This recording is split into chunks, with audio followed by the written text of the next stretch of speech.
Hello guys, welcome back. Day 8 mini vlog చూసేద్దామా. నిన్న కార్తీక సోమవారం కదా, ఇంట్లో నేను పూజ చేసుకొని టెంపుల్కి వెళ్ళాను. ఇంట్లో ఎవరు లేరు, ఇంకా పక్కింటి అక్కోళ్ళు వెళ్తుంటే వాళ్ళతో కూడా నేను వెళ్ళాను. సురుట్టుపల్లి అనే టెంపుల్కి వెళ్ళాము. మా ఊరు నుంచి 1/2 అవర్ పడుతుంది అక్కడికి వెళ్ళడానికి. ఆ టెంపుల్ని మీకు చూపించబోతున్నా, చూసేయండి. పల్లి కొండేశ్వర దేవాలయము అని అంటారు. ఇది చాలా ఫేమస్ టెంపుల్ అనమాట, మీరు వినే ఉంటారు. ఇంకా నేను అక్కడికి వెళ్ళి దీపం పెట్టి దర్శనం చేసుకునేసాము. ఇక్కడ అంతగా రష్ లేదు, నిన్న తొందరగా అయిపోయింది దర్శనము.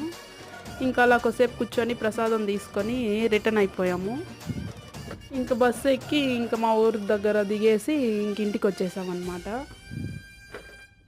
నచ్చితే లైక్ చేయండి, please like, share, subscribe to my channel. Bye bye.